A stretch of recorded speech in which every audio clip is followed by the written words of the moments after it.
Oui, bonjour aux lectrices et lecteurs de Défis humanitaires pour cet entretien avec le général Vincent Desportes, que je souhaite ici remercier d'avoir accepté cet entretien pour nous éclairer sur la situation géopolitique, les situations de défense et le risque pour nous, pour l'Europe et dans le monde aujourd'hui.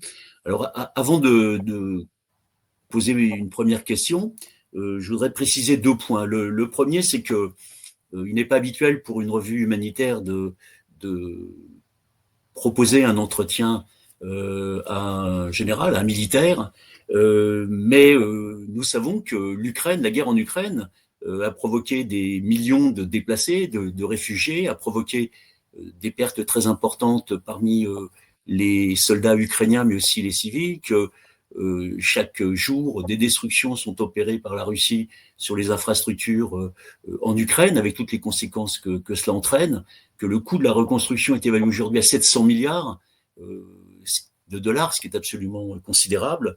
Donc évidemment, la dimension humanitaire de cette guerre explique cet entretien parce qu'il est important de comprendre les logiques géopolitiques et de défense qui nous ont conduits à cette guerre en Ukraine. Et le second point, c'est qu'en fait, on est aujourd'hui confronté à des déclarations qui sont d'une part celles de responsables politiques et militaires des pays européens et des États-Unis d'ailleurs, soulignant le risque à terme d'une confrontation dont la Russie serait à l'initiative dans les années à venir. Et dans le même temps, nous venons de ces jours-ci donc de prendre connaissance du plan de paix américain en 28 points qui pourrait sembler remettre en cause ces déclarations.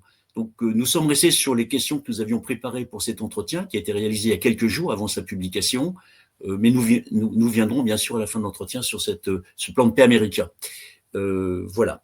Donc, mon général, la première question est la suivante. Le ministre allemand, Boris Pistorius, social-démocrate, ministre allemand de la Défense, a récemment déclaré au Parlement allemand: nous devons être prêts pour la guerre d'ici 2029.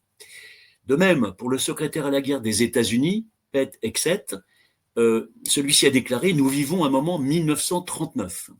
En France même, le chef d'état-major des armées, le général Fabien Mandon, a annoncé au Congrès des maires de France ces jours-ci que nous devions être prêts dans 3 à 4 ans à faire face à une attaque de la Russie en Europe et qu'il nous faudrait alors nous engager et être prêts à perdre nos enfants. Enfin, il y a juste un an, Sébastien Lecornu, ministre de la Défense, aujourd'hui Premier ministre, publie un livre intitulé Vers la guerre. Sommes-nous à l'avant-veille d'une nouvelle guerre en Europe qui engagerait la France? Alors, c'est intéressant que vous ayez cité des hauts responsables différents. Vous auriez pu en citer d'autres.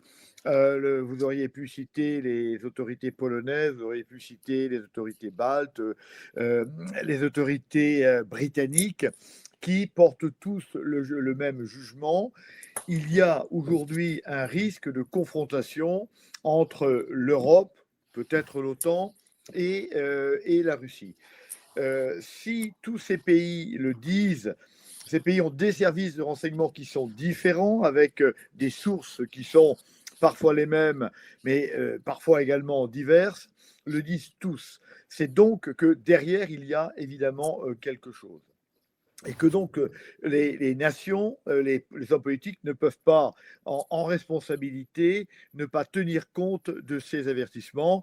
Moi, je suis professeur de stratégie et je sais que vous n'avez pas le droit en stratégie d'exclure le pire. Ce qui serait évidemment totalement irresponsable. Je rappelle que nous avons exclu le pire au début des années, au début du XXe siècle. Ça nous a donné la Première Guerre mondiale. Nous avions exclu le pire au milieu des années 30. Ça nous a donné la Deuxième Guerre mondiale avec 60 millions de morts. Donc aujourd'hui, nous ne pouvons pas courir le risque d'être non préparés à une guerre qui viendrait.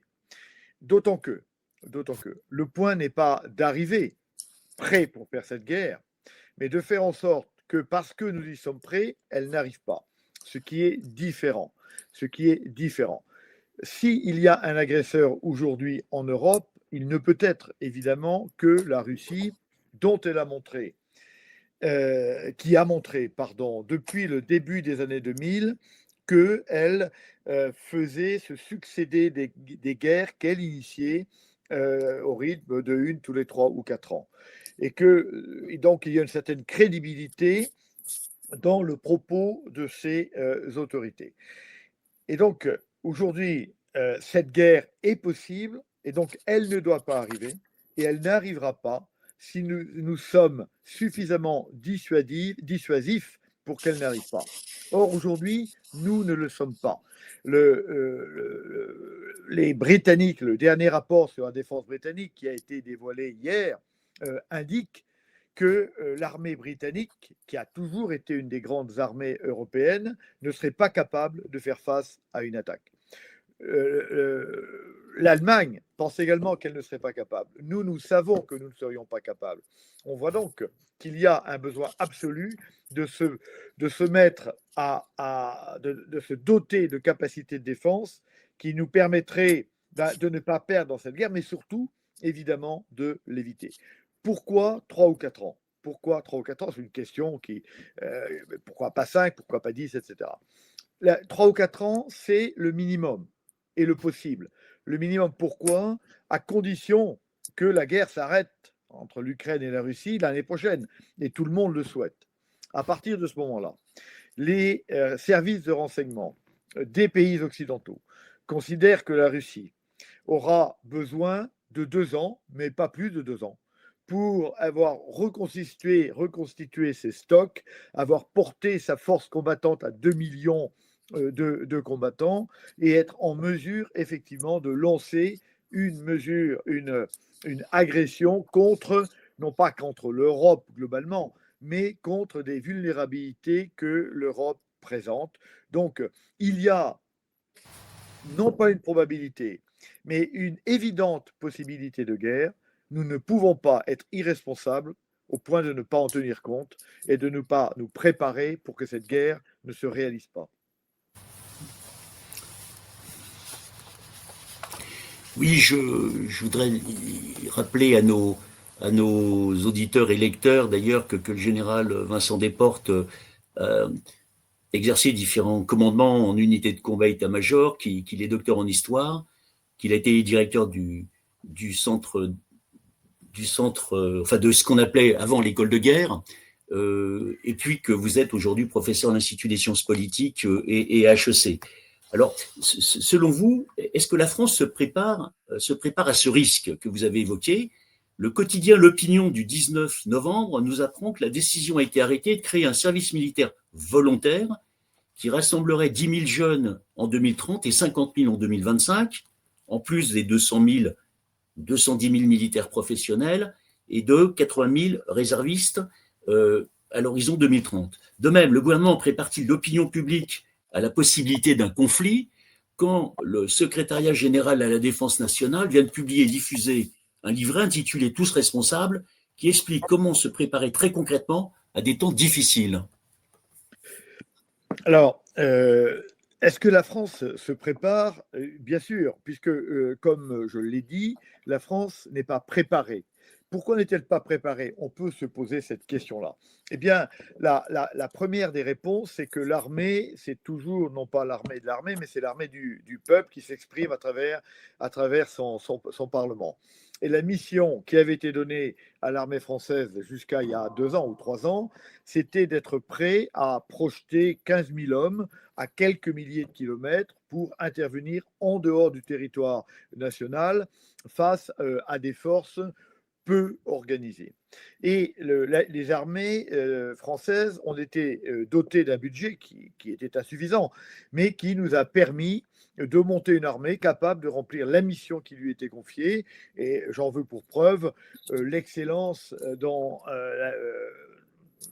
la façon dont la France a conduit l'opération Serval en 2013 et puis l'opération Barkhane jusqu'à il y a 2 ans. Tout ça au Sahel. Alors là, je ne parle pas des résultats diplomatiques, etc., mais je dis que militairement, les choses ont été faites comme elles devaient être faites. Donc, nous savions faire cela et nous sommes préparés à cela. Mais nous ne sommes pas du tout préparés à une guerre dite conventionnelle de haute intensité auquel aujourd'hui nous devons nous préparer. Et donc l'armée française se prépare, mais elle a beaucoup à faire parce que elle est pour l'instant, même si elle se prépare le plus rapidement possible, l'armée française est inadaptée en termes de matériel et en termes de volume et quelque part aussi en qualité de matériel et en termes de personnel. L'armée française doit retrouver de la substance, doit retrouver de l'épaisseur et doit se doter avec les armées européennes, parce qu'on ne peut pas imaginer que la France se batte seule. Donc le problème de la défense, eh bien le problème de la défense de l'Europe et de la France dans l'Europe, et c'est un problème européen. Donc oui, la France se prépare, mais elle a beaucoup à faire. L'état-major estimait que eh bien, nous serions prêts en 2029-2030, ce qui est un peu après l'échéance qu'on donne pour l'éventuelle agression de la Russie vis-à-vis de l'Europe. Donc il y a beaucoup à faire. En moyenne, les états-majors considèrent que nos équipements devraient être multipliés par 5 donc en quelques années pour être à la hauteur de ce que nous devrions avoir. Donc on voit que le chemin à parcourir est long. Vous avez mentionné à juste titre le problème du service national, vieux serpent de mer. Aujourd'hui, quel est le problème? Le problème est que ça ne sert à rien de donner plus de capacité de feu dans la profondeur, de chars, d'avions, de bateaux, si nous n'avons pas les hommes et les femmes qui serviront ces matériels. Et que donc aujourd'hui, il y a naturellement, enfin, il faut obligatoirement accroître la ressource humaine qui viendra armer la défense. Quelle est la difficulté aujourd'hui? La difficulté, c'est que la France a fait le choix, en 1996, d'avoir une armée professionnelle. Et aujourd'hui, elle est au bout de ce qu'elle peut recruter comme soldat professionnel. Pourquoi? Eh bien, parce que l'armée, dans cette affaire de compétition, de recrutement, l'armée est le plus grand recruteur en France. Nous recrutons 25 000 personnes tous les ans. Eh bien, est en compétition évidemment avec toutes les entreprises et toute la société qui recrutent des gens un peu du même profil, de la même classe d'âge, des gens entre 28, 23, 24 ans, hein, qui doivent aller dans les entreprises, dans l'administration, etc. Et donc, il faut se partager cette classe d'âge. Et aujourd'hui, nous sommes à peu près au maximum. D'autant que nous estimons que pour que nos soldats professionnels soient de qualité, il faut que nous ayons 2 candidats pour une place. Or, le volume de candidats possibles est trop faible aujourd'hui et nous avons un taux qui doit être aujourd'hui de 1,3 pour 1. Nous ne pouvons pas baisser puisque nous devons évidemment recruter des marins, des aviateurs et des soldats qui sont aptes au combat, hein, puisqu'il s'agit bien de ça. Et donc, comme nous ne pouvons pas augmenter le nombre de soldats professionnels, il faut trouver de la ressource humaine ailleurs. Il faut donc que le contingent intervienne.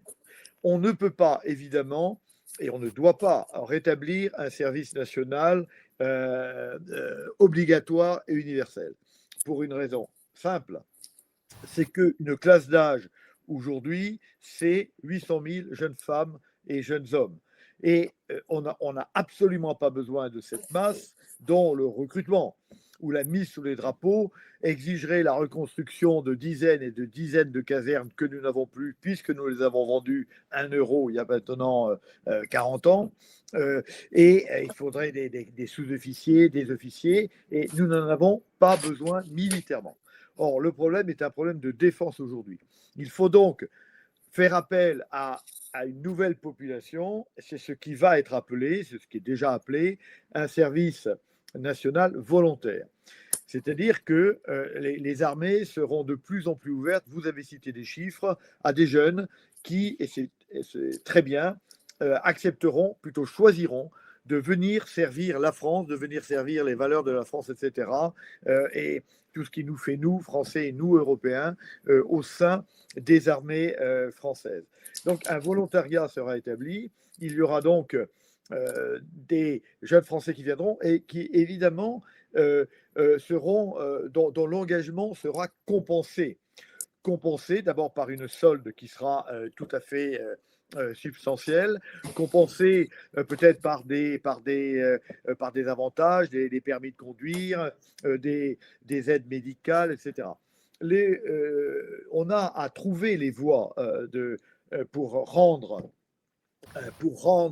appealing, si vous m'excusez le terme, ce service national volontaire. Ça peut marcher. Les Américains ont eux-mêmes une armée qu'on connaît, qui est une armée d'actifs, et ils ont pratiquement à côté une autre armée qui est une armée de volontaires qui s'appelle la réserve proprement dite et qui s'appelle la garde nationale. Eh bien, les États-Unis, par exemple, payent, on sait que les études sont très chères aux États-Unis, ben, payent les études, payent les soins médicaux parce que c'est très cher aux États-Unis à vie à ces gens-là. Et donc, il va falloir trouver cette ressource, il va falloir l'attirer pour, en gros, et le plus rapidement possible, parvenir à doubler à peu près les effectifs militaires des armées.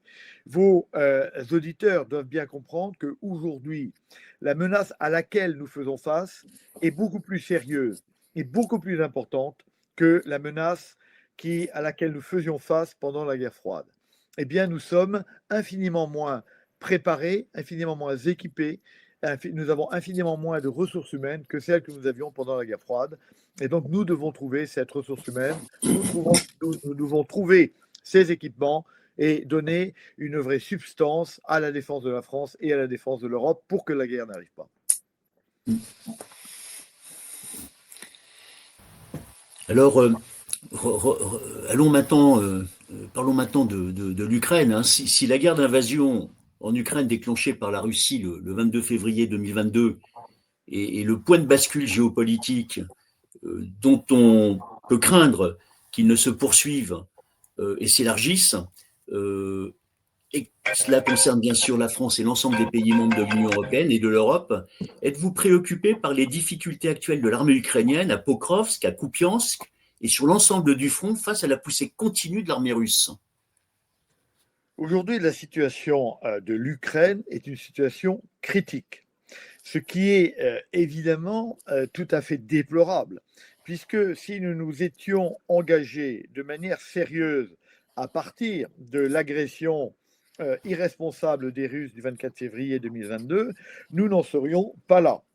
Si nous nous étions mis d'accord depuis le début de cette guerre sur nos buts de guerre, si les pays européens avaient eu une véritable stratégie, et nous n'avons pas eu de stratégie depuis le début de cette guerre, nous n'en serions pas là. Aujourd'hui, alors que le PIB de l'Europe est 10 fois supérieur au PIB de la Russie, alors que toute armée confondue en Europe, on atteint un volume qui n'est pas si ridicule par rapport au volume de l'armée russe, eh bien, l'Ukraine est en train, pas à pas, je ne dirais pas de perdre la guerre, mais de reculer. Et effectivement, la situation aujourd'hui est tout à fait critique, c'est-à-dire que la Russie avance un peu tous les jours. Alors, elle avance à un rythme qui peut paraître pas excessivement rapide, et c'est tout à fait exact. Mais on doit savoir que, et vous l'avez rappelé, je suis historien, que la logique de la guerre n'est pas une logique linéaire. Et qu'à un moment donné, le front tient, et puis à un moment donné, le front casse. Et nous, Français, nous en sommes nous en sommes hélas le triste exemple, puisque nous avons perdu finalement la guerre, le deuxième conflit mondial en 2 heures. Hein, après nous être battus, et on allait continuer à se battre, hein, dans la nuit du 13 au 14 mai 1940. Il y a eu une rupture et nous avons perdu la guerre avec les conséquences que l'on connaît. Et donc, on ne peut pas exclure cette rupture. Donc oui, la situation de l'Ukraine est tout à fait critique. Et si la situation de l'Ukraine est critique, notre situation est critique. Parce que si l'Ukraine venait à perdre cette guerre, de nombreuses conséquences en découleraient. D'abord, la crédibilité de l'Europe serait évidemment tout à fait attaquée. Nous avons dit depuis le début de cette guerre que notre crédibilité était en jeu dans cette affaire-là. Moi, je pense que l'Union européenne, qui est en train de vivre sa première véritable crise existentielle depuis sa création, eh bien, je pense que l'Union européenne exploserait. Je pense que le lien entre l'Amérique et l'Europe exploserait. C'est-à-dire qu'on entrerait dans un monde d'inconnus avec des conséquences absolument considérables. Donc, ce n'est pas tellement la situation ukrainienne qui est critique, c'est la situation européenne et la situation de l'Occident. Et donc, je crois qu'il est absolument indispensable que nous en prenions critique. L'avenir de la France, l'avenir de l'Europe se joue aujourd'hui à Pokrovsk, à Kupiansk, à Zaporizhzhia, etc. Je crois que nous devons en être conscients. Et donc, il appartient à l'Europe, sans tergiverser, d'aider toute l'aide qu'elle peut apporter à l'Ukraine pour que ce front tienne. La meilleure armée européenne aujourd'hui, c'est l'armée ukrainienne. Elle est la première ligne de défense de l'Europe. Elle est la première ligne de défense de nos valeurs. Et nous devons l'aider à tenir.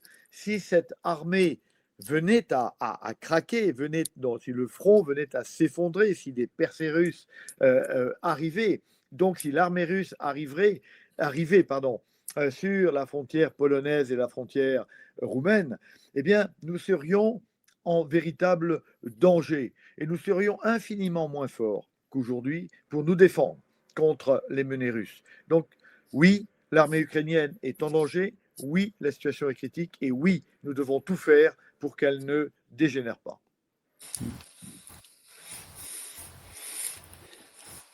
Alors, vous avez anticipé la question qui va venir maintenant, mais que vous pouvez bien sûr compléter. La résistance de l'Ukraine n'est-elle pas, au-delà de ce pays, la meilleure défense des pays de l'Europe et donc de la France? Mais ceci mobilise, vous l'avez souligné, peut-être une aide insuffisante pour empêcher une victoire de la Russie, indépendamment de l'effort de guerre ukrainien lui-même, notamment au nombre d'hommes. Mais dans ce contexte, comment faut-il comprendre la lettre d'intention signée par les présidents Emmanuel Macron et Volodymyr Zelensky pour l'achat notamment de 100 avions Rafale après l'achat des avions Gripen suédois? Bon, je vais évidemment compléter un peu ma réponse. Et je vais le compléter en ce sens que aujourd'hui, l'Amérique n'aide plus du tout l'Ukraine. D'accord? Alors, on connaît les allers-retours, on en reparlera de Trump, mais le fait est aujourd'hui que les États-Unis n'aident plus en rien l'Ukraine. Donc, nous sommes, nous, en charge. Alors, on peut être surpris, et d'ailleurs, on voit bien que une de nos plus grandes, notre grand désespoir, c'est d'avoir cru pendant 80 ans à une véritable communauté de valeurs et de pensées euro-atlantique, et que nous comprenons que nous avons vécu dans une illusion et que en fait elle n'existe pas et que nous ne pouvons plus compter sur les États-Unis, ce qui est évidemment complètement nouveau et totalement déstabilisant pour nous. Eh bien, nous n'avons pas d'autre choix que de prendre la relève. Je reviens un peu sur la qualité de l'armée ukrainienne. Je dis que l'armée ukrainienne, aujourd'hui, est la plus forte d'Europe. Pourquoi? Vous savez, on apprend la guerre dans la guerre. Et ça fait très longtemps qu'aucune armée européenne n'a combattu de guerre de haute intensité de type conventionnel. C'est-à-dire que eh bien, nous ne savons plus vraiment. Nous ne savons plus vraiment. Ce qui ne veut pas dire que nous n'apprendrions pas. Bien sûr, nous apprendrions de la même manière que l'Ukraine a appris. Mais si demain cet affrontement avec la Russie avait lieu, on aurait des armées européennes qui n'ont pas encore appris face à une armée russe qui s'est énormément améliorée en presque 4 ans et qui, elle, sait parfaitement utiliser les drones, etc., a compris ces combats-là. Et donc, eh bien, nous aurions un temps d'apprentissage qui pourrait être extrêmement difficile, extrêmement meurtrier, et qui pourrait se traduire par une défaite. On ne peut pas ne pas l'envisager. Avant que nous atteignions le niveau opérationnel de l'Ukraine, eh bien, il se passerait des mois et des mois d'apprentissage dont évidemment la Russie profiterait. Donc, il faut aider l'Ukraine. C'est l'intérêt de tout le monde, évidemment, de l'Ukraine. C'est l'intérêt de l'Occident et c'est notre intérêt bien compris à nous, Européens, et à nous, Français. Alors, la question des Rafales. On doit bien comprendre que ces rafales, on est dans une lettre d'intention, ce n'est pas une commande, tout ça prendra du temps à se transformer en un contrat. Mais euh, euh, et ils n'arriveront pas sur le champ de bataille, ou plutôt dans le ciel de la bataille, avant au mieux 3, 4, 5 ans. Et donc, c'est pas ça qui va changer la guerre maintenant. Ce qui change la guerre dans le même contrat qui a été passé avec, ou dans le contrat d'ailleurs, qui a été passé avec l'Ukraine, c'est ce que nous donnons tout de suite, des bombes, de l'artillerie, des obus, des missiles antiaériens. Mais pourquoi est-ce que ces rafales influent quand même sur la guerre d'aujourd'hui? Parce que c'est la première fois, je dis bien la première fois, depuis le début de cette guerre, que nous agissons de manière proactive. Depuis le début de cette guerre, nous subissons. Nous subissons. Nous sommes en réaction. Et donc, nous ne faisons pas de stratégie. Pour la première fois, le cas des Gripen est similaire, hein, et pour la première fois, nous nous levons et nous disons à Poutine, eh bien, nous sommes prêts à nous défendre contre vous pendant des années, des années et des années. Et c'est tout à fait important. Pourquoi est-ce que c'est tout à fait important?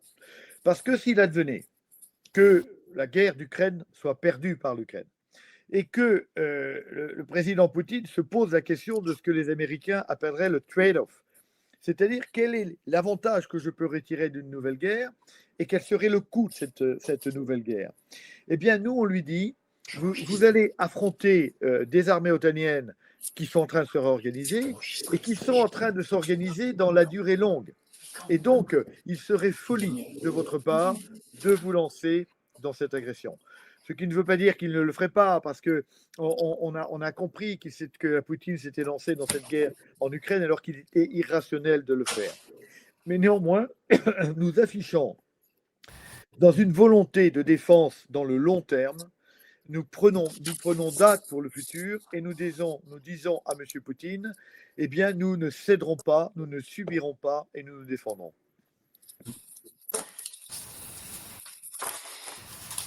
Alors dans le contexte, dans ce contexte que vous venez de présenter, en France, le budget de la défense n'a pas cessé de progresser depuis 2017. Cette année-là, il était de 32,3 milliards d'euros. En 2023, il a été de 43,9 milliards d'euros et il devrait être de 67,4 milliards d'euros en 2030. Entre-temps, nous nous sommes engagés lors d'une réunion de l'OTAN et sous l'instigation très forte du président Donald Trump de porter l'effort de défense à 3,5% de notre PIB, soit environ 100 milliards d'euros. Dans le contexte politique et économique actuel, cet effort budgétaire pourra-t-il être réalisé face au risque de guerre que vous venez d'indiquer? Alors, la question à se poser, c'est est-ce qu'il peut être réalisé ou est-ce qu'il doit être réalisé? Et là, on est bien dans un rapport de moyen à fin. Et quelle est la fin? Est-ce que la fin, c'est de vivre à peu près en Europe et en France avec dans la situation qu'on croit devoir perdurer? Ou est-ce que la fin, c'est de faire en sorte qu'on soit sûr qu'elle perdure? Donc la question là, c'est bien la question du présent contre le futur. C'est-à-dire que si aujourd'hui nous ne trouvons pas les moyens de nous défendre, eh bien nous n'aurons plus rien à défendre. On est exactement dans ce sujet-là. Et donc, à un moment donné, c'est ce que disait d'ailleurs le chef d'état-major des armées il y a 3 jours devant les maires de France, eh bien, il faudra faire un choix. Il faudra faire un choix. C'est-à-dire qu'il va falloir forcément procéder à un rééquilibrage entre le social et le régalien. Nous étions dans un monde qui était assez agréable pour les Européens et que je vais schématiser en une formule. Les impôts des Américains, des citoyens américains payaient notre défense et nos propres impôts payaient le social ou un édredon social qui ne cessait pas de grandir parce que le besoin des facilités sociales est inextinguible. Et donc, on a toujours été pioché dans le régalien pour accroître ces moyens. Et donc, aujourd'hui, je crois qu'il faut une véritable prise de conscience. Et c'est ce à quoi s'emploient nos autorités, dont le chef d'état-major des armées il y a quelques jours. Aujourd'hui, il faudra accepter de ce rééquilibrage. Aujourd'hui, la France dépense, je crois, à peu près 33% de son PIB dans le social et 2% pour le militaire. Eh bien, il va falloir rééquilibrer. Et à un moment donné, je suis désolé, mais il faut le dire comme ça, il faudra peut-être choisir un peu entre les pensions et les canons. Parce que si les canons ne sont pas un peu renforcés, eh bien, il n'y aura plus de pensions du tout. Et donc, pour ça, il faut un véritable courage politique. Et aujourd'hui, vous le savez bien, c'est tout à fait compliqué. C'est tout à fait compliqué, puisque, puisque nos autorités politiques en France sont très affaiblies et ont beaucoup de mal, auraient beaucoup de mal à tenir ce discours. Ce que je regrette, moi, c'est que la classe politique dans son ensemble ne prenne pas conscience du risque dans lequel se trouve aujourd'hui notre pays, l'Europe, et très simplement notre civilisation. Et que dans ce sujet, qui est un sujet, je dirais, existentiel, chacun ne se mette pas d'accord pour faire ce que nous avons à faire. Et vous savez bien ce que nous avons à faire. Nous avons à régler ce problème de dette qui nous affaiblit tous les jours. Et nous avons à régler notre problème de défense pour porter notre défense là où elle doit aller.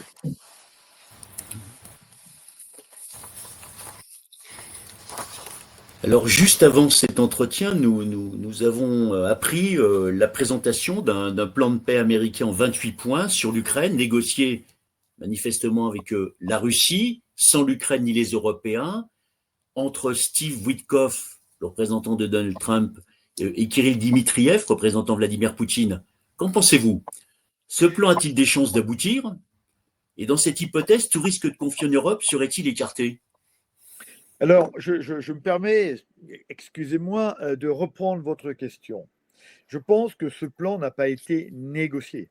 Ce plan représente exactement la volonté de la Russie qui a été exactement acceptée telle qu'elle par Witkoff. Nous ne savons d'ailleurs pas à ce stade si ce plan qui a fuité volontairement, probablement de la part des Russes, a l'accord des plus hautes autorités américaines. Pour l'instant, nous ne le savons pas.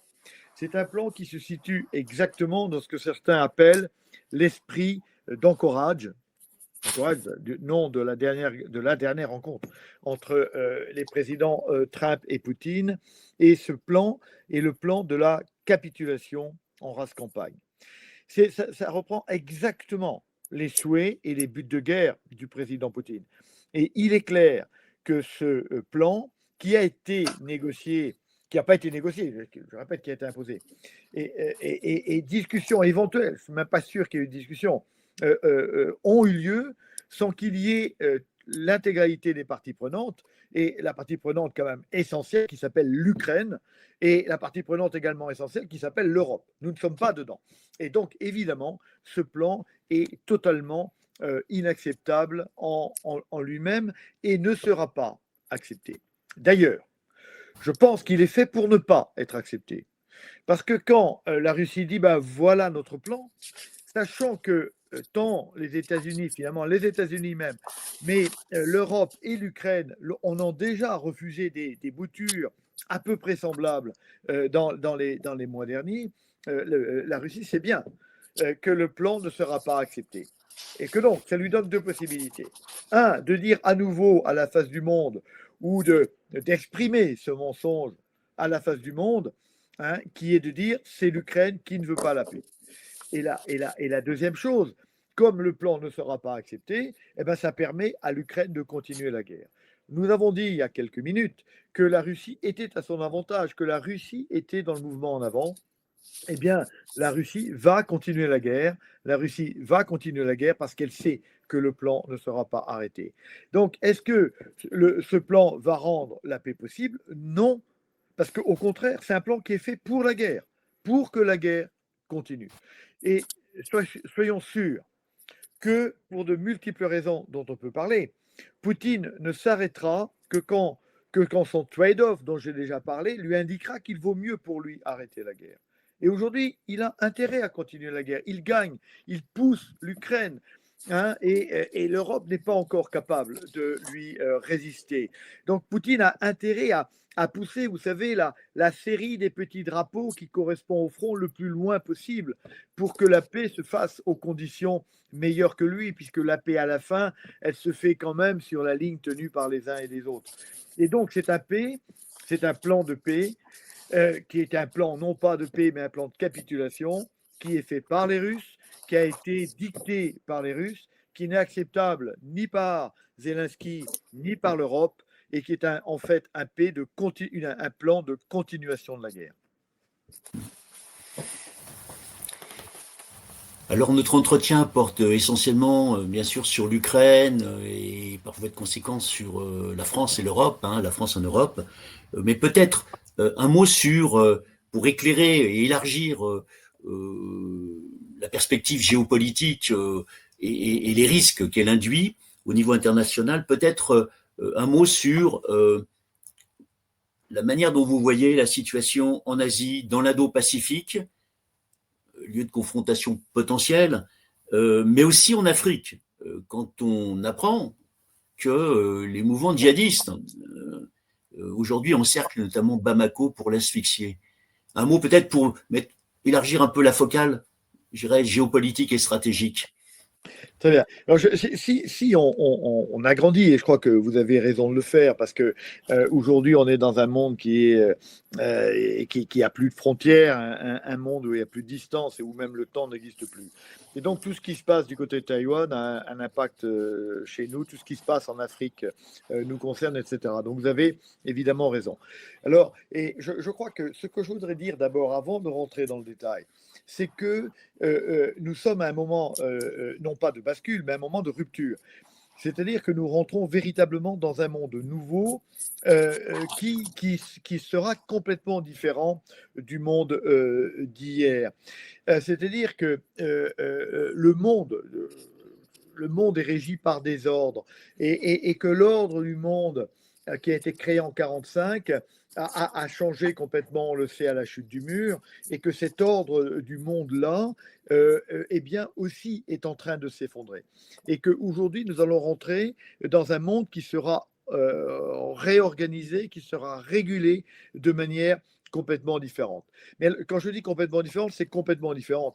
C'est-à-dire que nous sommes habitués aux grandes institutions qui ont été organisées à la fin de la Deuxième Guerre mondiale ou juste après la Deuxième Guerre mondiale. Je pense à l'ONU, je pense au FMI, je pense à la Banque mondiale, je pense un peu plus tard à l'OTAN, je pense à l'UE, je pense à la CPI, je pense à l'OMC qui est plus récente mais qui est quand même une conséquence, etc. Je crois qu'on doit bien comprendre que tout ça, c'est juste terminé. Pourquoi est-ce que c'est terminé? Eh bien, parce que toutes ces organisations ont, au fond, été créées par l'Occident. À un moment donné, à un moment où l'Occident dominait totalement le monde. Ce qu'il faisait d'ailleurs, on le sait, depuis 1492. Donc, et ce moment-là est terminé. C'est-à-dire que le moment occidental est terminé. Nous avons été à l'avant-garde du monde. Nous avons conquis le monde entier, ne serait-ce qu'en installant des comptoirs en Inde, en forçant le Japon à accepter les règles commerciales des États-Unis au 19e, avec les traités inégaux en Chine au 19e. Nous avons dominé l'intégralité du monde en raison, majoritairement, de notre excellence dans l'utilisation de la force. Et nous avons dominé le monde à un moment où notre démographie était importante. Nous avons dominé le monde à un moment où nous produisions la richesse du monde. Aujourd'hui, les choses sont extrêmement différentes parce que nous ne possédons plus nous sommes plus à posséder, nous ne possédons plus le monopole de la puissance, nous ne produisons plus la richesse, puisque 58% de la richesse du monde est produite en Asie aujourd'hui, elle n'est plus produite en Europe. Nous n'avons plus la démographie qui nous a permis de conduire les projets colonisateurs et prédateurs de l'Occident, parce qu'on ne peut pas dire le contraire. Et donc, aujourd'hui, ce qui s'appelle le Sud global, dans une partie s'appelle les BRICS, etc., eh bien, a beaucoup plus finalement de puissance, de démographie et produit plus de richesses que nous. Et donc, nous sommes à un moment de désoccidentalisation du monde. Et pour le dire simplement, mais on ne peut pas non plus dire le contraire, hein, les anciens colonisés n'acceptent plus la règle de l'ancien colonisateur. Le droit international produit de l'Occident est remis en question, les régulations internationales produites de l'Occident sont remis en question, et le reste du monde est uni, qui n'est pas uni dans tous les sens du terme, mais qui est uni, qui est un fait géopolitique d'abord, est uni par une grande idée, qui est le ressentiment envers les puissants. Et que donc, partout dans le monde, les anciens puissants, et donc partout dans le monde, on a une volonté de, comment pourrait-on dire, je l'ai dit, de désoccidentalisation, mais de déboulonnage des positions, des règles qui ont été imposées par l'ancien puissant. Et je pense que c'est bien à l'aune de cette évolution que l'on doit comprendre le monde et que l'on doit bien comprendre qu'on rentre dans un monde que nous n'avons jamais connu, qui nous surprend, mais dans lequel dont nous ne sommes plus le centre et auquel nous ne pouvons plus dicter notre loi. Ou pour le dire un peu différemment, nous, Européens, qui avons eu l'impression de vivre dans un monde absolument extraordinaire, parce que c'était un monde pacifié, c'était le monde de la paix éternelle de Kant, eh bien, nous étions dans un paradis artificiel, dont nous ne comprenions pas à quel point il était artificiel. Ce monde-là a évolué, mais nous n'avons pas voulu le voir évoluer. Et nous nous en sommes brutalement rendus compte en deux étapes successives. La première a été l'agression de la Russie du 24 février 2022. Et je dirais que l'autre moment très fort, c'est évidemment l'élection de Trump, et peut-être de manière encore plus marquée, le 24 février 2025, cette année, là où les États-Unis se sont alliés avec la Chine et avec Cuba pour déclarer, pour s'opposer à une résolution de l'ONU qui voulait déclarer l'agression de la Russie comme illégale. On a bien vu que tout s'effondrait autour de nous. Et je crois que c'est bien dans ce nouveau cadre-là, dans lequel il faut perdre un peu, nous, de ce qu'on a cru être, hein, que l'on doit voir le monde et les nouveaux affrontements dans le monde. S'agissant de l'Afrique, parce que le problème est, je dirais, à la fois infiniment plus compliqué et plus simple. L'Afrique, on doit se rappeler que quand les Européens ont conquis l'Afrique au tournant du XXe siècle, 19-20e siècle, eh bien, l'Afrique était un pays vide. L'Afrique, c'est 158 millions d'habitants à peu près à ce moment-là. Donc, nous avons conquis un continent vide. Aujourd'hui, toutes les projections démographiques indiquent que l'Afrique aura en 2050 2 milliards 500 millions d'habitants, qui pour l'instant, on le sait, ne disposent pas d'une économie capable de fournir tout ce dont cette population aura besoin, qui ne disposent pas d'armées capables de traiter des problèmes d'instabilité intérieure. Puisque vous le savez, bien sûr, en Afrique, la désoccidentalisation s'est traduite par la défrancisation de l'Afrique et le fait que c'était bien ou c'était mal, mais c'est un fait, l'armée française qui était encore très présente et qui pouvait aider évidemment l'Afrique n'a plus aujourd'hui que quelques petites centaines de soldats. Et donc vous citez avec raison le cas de Bamako. L'armée française s'est engagée, nous avons eu beaucoup de soldats français qui sont morts pour essayer de régler le problème du djihadisme au Sahel et le problème en particulier d'Al-Qaïda au Sahel, et que les Maliens, les Burkinabés et autres ont préféré les services de la milice Wagner qui s'appelle maintenant l'Afrique Corps, et que le résultat, c'est qu'on a une Afrique sahélienne qui est totalement non seulement déstabilisée, mais qui commence à être étouffée par l'hydre djihadiste. Donc ce problème est absolument considérable, parce qu'il est clair que la France ne retournera pas là-bas, que les États-Unis n'ont aucune envie d'y aller et donc on est devant un grand problème dont qu'aucune instance opérationnelle et internationale ne peut saisir. Quant à l'Asie, il est clair que il y a une volonté très puissante de revanche en Chine. La Chine est toujours extrêmement marquée parce que nous, occidentaux, nous lui avons fait, quand nous occidentaux, c'est nous, Européens, et on parle évidemment des traités inégaux, passés des deux guerres de l'opium, 1840-1860, des traités inégaux qui ont forcé la Chine à accepter l'opium qui nous permettait nous-mêmes de gagner de l'argent. Le président Xi ne rate jamais une occasion quand un dirigeant occidental vient en Chine de lui rappeler le sac du palais d'été. Les Chinois appellent ce siècle, 1850-1950, le siècle de l'humiliation de la Chine. Et on a une véritable volonté de revanche. Cette volonté de revanche, elle est clairement exprimée par le président Xi, qui souhaite que la Chine soit en 2049, ce qui sera le 100e anniversaire de la prise du pouvoir par Mao, la première puissance économique et la première puissance militaire du monde. On a une véritable volonté de revanche. Le souhait du président Xi ne se réalisera très probablement pas, on le sait, puisque la Chine vit un épisode de dénatalisation très important, avec une démographie très faible, avec 1,09 enfants par femme, qui va amener l'Afrique, selon toutes les projections crédibles, à n'avoir plus que 600 millions d'habitants en l'an 2100. Mais néanmoins, ça n'enlève pas le risque. Au contraire, peut-être ça l'accroît.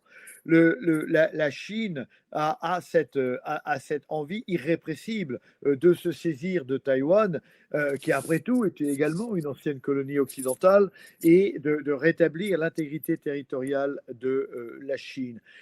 Et aujourd'hui, la Chine, comme d'ailleurs l'Amérique d'aujourd'hui, hein, comme d'autres anciens empires, hein, est en train de mener des manœuvres de prédation en mer de Chine, en s'attaquant aux îlots philippins, en sinisant l'intégralité de la mer de la mer de Chine.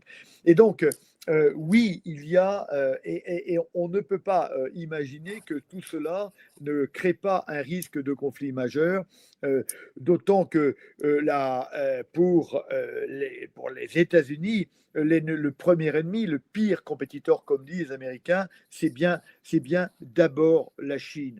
Et que les budgets militaires américains sont en train de croître, alors qu'ils sont déjà extrêmement élevés. Les budgets chinois augmentent à très grande vitesse, presque de l'ordre de 10% par an, donc c'est gigantesque, et que toute capacité d'achat, tout pouvoir d'achat reconsidéré, toute dépense militaire réintégrée dans les budgets militaires, le budget militaire chinois est un peu inférieur au budget militaire américain, mais pas tellement. Donc on voit bien que là, il y a un risque de conflagration extrêmement importante et je dirais extrêmement dangereuse, puisque évidemment les États-Unis et la Chine sont des puissances nucléaires. Et donc l'Asie est effectivement peut-être à la source, et puis on connaît évidemment les oppositions, les guerres entre le Pakistan et l'Inde, qui sont également des puissances dotées d'armes nucléaires. Donc on voit qu'il y a là-bas, et ce ne sont pas les seuls, des risques de guerre tout à fait importantes et qui peuvent se propager. Le risque de l'Afrique, c'est plus un risque de guerre interne. On ne parle pas assez, évidemment, des conflits internes en Afrique. Je pense là immédiatement au conflit dans le Soudan. Et si on croit la Croix-Rouge internationale, eh bien, il y avait une trentaine de conflits ouverts en l'an 2000. Nous en sommes aujourd'hui à 130 conflits ouverts. Et donc, quand je parlais de bascule du monde, ça en fait partie. Nous allons vers un monde qui est un monde désinhibé de la guerre, qui n'a plus peur de la guerre, pour laquelle la guerre redevient un outil normal de réalisation des ambitions politiques. Oui, nous sommes dans un monde dangereux et nous sommes dans un monde dans lequel on a deux grands foyers de guerre possibles, des guerres internes en Afrique, mais qui peuvent se projeter évidemment sur le continent qui est juste au nord de l'Afrique, et puis un risque très sérieux de guerre en Chine si nos dirigeants ne prennent pas garde à ces risques, eh bien, le monde est en grand danger. Quel est, pour dire les choses autrement, aujourd'hui, les grands problèmes du monde sont tous des problèmes transnationaux. Les problèmes les problèmes de réchauffement climatique, les problèmes d'émigration, les problèmes de pauvreté, les problèmes d'accès aux ressources, les problèmes d'accès à l'eau, les problèmes le problème de nucléarisation, etc., sont des problèmes transnationaux. Hélas, tous les organismes transnationaux qui, avant, régulaient le monde par un accord un peu tacite entre les grandes puissances du moment, eh bien, tous ces instances-là, que je pense à l'ONU, devenue impuissante, que je pense au G7, que je pense au G20, eh bien, il n'y a plus d'organisme de régulation du monde et qu'on le veuille ou non, le grand gendarme du monde a décidé de rentrer à la maison et à ne s'occuper que de lui, je pense aux États-Unis, ce qui n'est pas une nouvelle excellente pour le monde. On se rappelle, la dernière grande période d'isolationnisme des Américains, c'est après la Deuxième Guerre mondiale. L'isolationnisme américain a conduit directement à la Deuxième Guerre mondiale et à 60 nouveaux millions de morts. Alors nous approchons de la fin de cet entretien et je vous propose de revenir à la France en Europe, à la France dans ce monde dont vous venez de parler. Euh, le général de Gaulle a écrit la force morale d'un peuple, sa volonté de résister et de se battre pour sa liberté, est ce qui garantit finalement la victoire. C'est dans l'adversité que se révèle la véritable grandeur d'une nation. Pensez-vous que la population française est aujourd'hui consciente des risques de guerre possibles en Europe et dans le monde? Et y a-t-il assez de force morale en France pour y faire face, pour défendre sa liberté, son indépendance, sa souveraineté? C'est évidemment une question essentielle, d'ailleurs, qui a été remise en exergue par le chef d'état-major des armées dans son dernier discours, qui a un peu fait polémique ces derniers temps. Alors, je réponds par partie à votre question. D'abord, la conscience de la guerre, je crois que les Français ne l'ont pas. La conscience du risque, ils ne l'ont pas. Ils ne l'ont pas parce que peu sont les Français qui ont conscience qu'ils sont sortis du monde d'hier et qu'il est protégé de la guerre et du rêve qu'on tient, du rêve européen. Ils pensent que c'est toujours vrai et que donc la guerre est quelque chose d'irréaliste qui est bon pour les autres, mais pas pour eux. Ils n'ont pas conscience que nous sommes revenus dans la normalité historique qui, hélas, faisait de la guerre un instrument de régulation du monde. Donc ils n'en ont pas conscience. Et c'est pour ça d'ailleurs qu'il est tout à fait important que, comme la ministre de la Défense l'a fait, comme le chef d'état-major des armées vient de le faire, qu'on essaie de faire prendre conscience au monde enfin aux Français de ce risque, hein, d'autant que aujourd'hui le pouvoir politique est affaibli par leur faiblesse, interne actuelle, et à peu près incapable de le faire savoir. Donc je pense qu'il faut faire savoir que les Français doivent comprendre que le monde d'hier a disparu. Et les Français croient toujours, si vous voulez, que les Américains vont les défendre.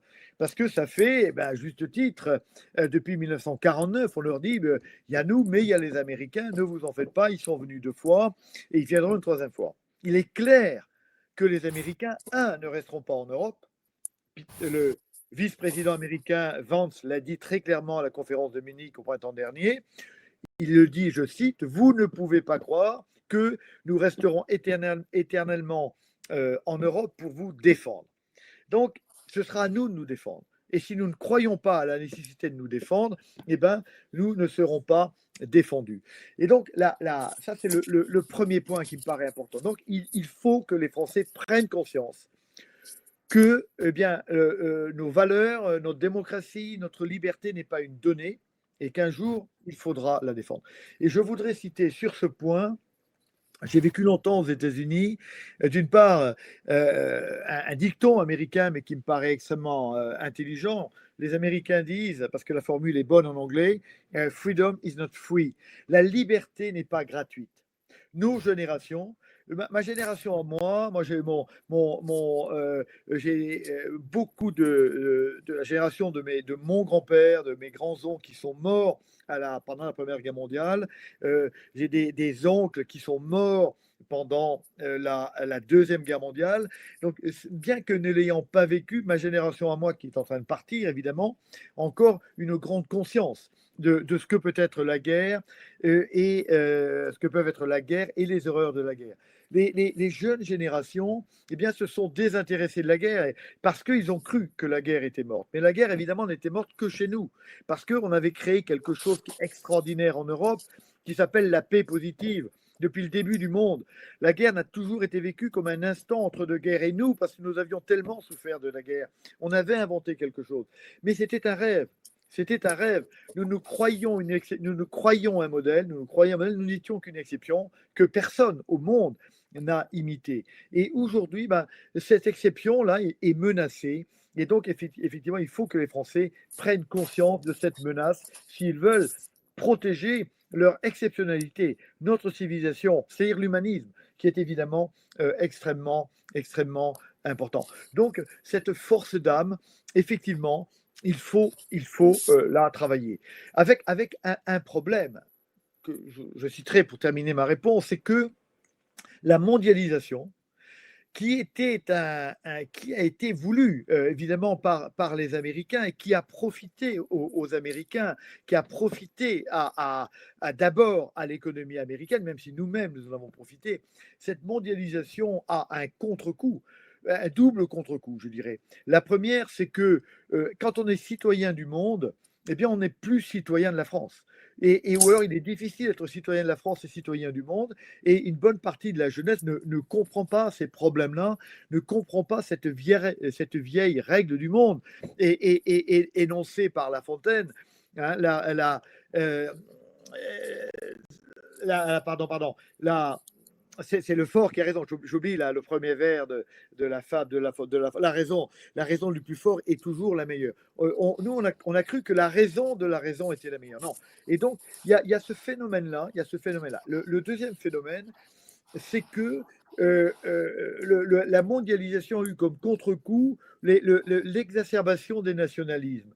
Les jeunes du monde mondialisé ne comprenant plus où ils étaient. On a tous besoin d'une famille qui s'appelle la famille, la ville et la nation. Eh bien, si vous voulez, se sont repliés et dans un nationalisme exacerbé, finalement, mais un nationalisme exacerbé autour de valeurs qui sont plus petites que la nation elle-même. Et donc, la conscience de la nécessité de la nation, qui est le lieu où l'on vit, a disparu. Et donc, effectivement, il y a beaucoup à faire. Il y a beaucoup à faire aujourd'hui si l'on veut que les Français aient ce courage d'aller défendre ce qui est important pour eux. Je parlais d'une citation américaine et je ne vous l'ai pas donnée. Je voudrais terminer ma réponse par cela. C'est Eisenhower qui est venu nous libérer, même si c'est d'abord l'intérêt évidemment américain qu'il poursuivait. Mais enfin, il est venu nous libérer. On doit remercier mille fois les Américains de l'avoir fait. Et Eisenhower dit ni la liberté ni la démocratie ne sont données. Il faut que lorsqu'elles sont menacées, chaque génération ait le courage de se lever pour les défendre. Eh bien, je crois que les générations qui sont là, les jeunes générations, les générations qui viennent, devront défendre ce qu'elles ont longtemps cru comme une donnée éternelle du monde. Mon général, je vous remercie pour ces, ces propos passionnants, utiles, visionnaires. Et je voudrais vous dire, comment est-ce que vous souhaitez, comment souhaitez-vous conclure? Eh bien, je crois que il faut, nous, occidentaux, nous ne sommes pas supérieurs aux autres. mais nous existons dans un monde qui s'est amélioré petit à petit. Et la civilisation, c'est bien, elle se fait petit à petit. Et on voit bien qu'il y a des choses que nous avons fait, nous, Français, nous, Européens, que nous rejetons aujourd'hui.